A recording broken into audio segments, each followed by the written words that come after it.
What's good, y'all? We already broke this down somewhat yesterday, but more details have come out. The company man put up a video explaining what perpetuity means, how long that runs, termination rights after 35 years, and then also Lucian Grange's declaration. The declaration makes it very clear as he was refuting the claims about the Not Like Us defamation. I am the chairman CEO of Universal Music Group, which is the indirect parent company of defendant UMG Recordings. Plaintiff Aubrey Drake claims that I was behind a scheme to devalue his brand through the release and promotion of Kendrick Lamar recording Not Like Us, an allegation that makes no sense due to the fact that the company that I run, Universal Music Group, has invested hundreds of millions of dollars in Drake, including long-standing and critical financial support for his recording career. The purchase and ownership of the bulk of his recording catalog, probably outside of the early mixtapes, and the purchase of his music publishing rights. Purchase. UMG owns his publishing. The masters don't matter if you can't monetize them. Company man's going to break down some more details with that. Cornell Westside asks, okay, yeah, what do you think about the assumption that Drake's publishing rights are held in perpetuity?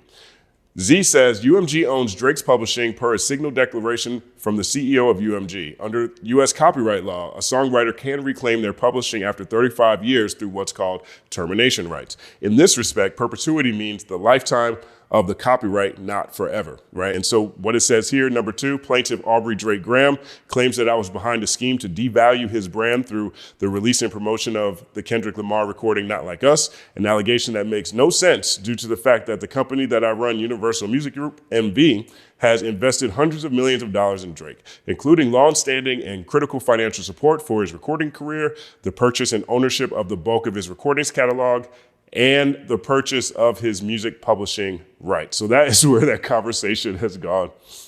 Only 29 more years until Aubrey gets his publishing rights back from UMG. 1 second applause. The crackers got your publishing gangster, go talk tough to them. Don't talk success to me, you niggas is workers. In perpetuity's how your contract is worded. Don't make me go first, man. Listen, I don't know how Drake's full deal is structured. I do know this is a clever way of Jay-Z trying to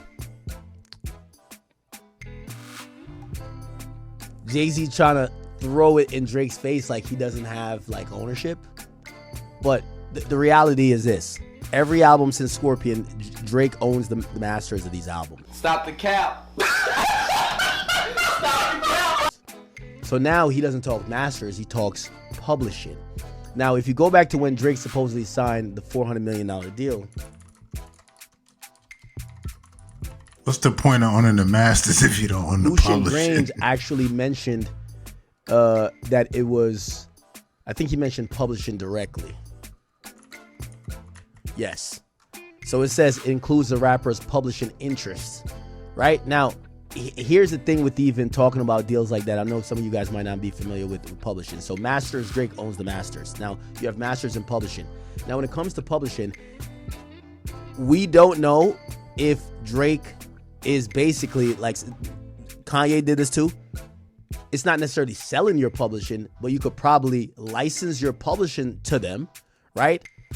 So you would license your publishing interest to them. He's guessing. Probably on a 10-year basis, and then you get that money up front, which would probably be that lion's share of, you know, whatever hundreds of millions he's getting. Here's the thing: you get you're gonna get those. You're gonna get over time. You're gonna get the publishing back. Like there's nothing that. So he's right, and you talking about independence? Come on, man.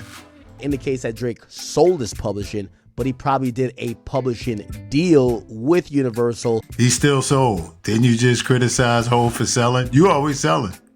Alongside the distribution deal with Universal. Why? It could help incentivize them to recoup their money if they gave him $400 million. So what am I saying? At some point, the publishing that they were probably exploiting is going to return back to him, even if they're still exploiting it now. The irony here is that Axe said Drake owned his masters, but it clearly states here that UMG owns the bulk of his recording catalog as well as his publishing rights. What? So he needs UMG. So basically what Hov was saying is perpetuity is at no point outside of that 35 years, which I believe there's 29 years left to go, do you own anything. Talk tough to them. And then when you're 68, if you want to make some money off it, fine. That's crazy as hell. Anyway, man, let me know what y'all think, man. Till next time, it's your boy. We out.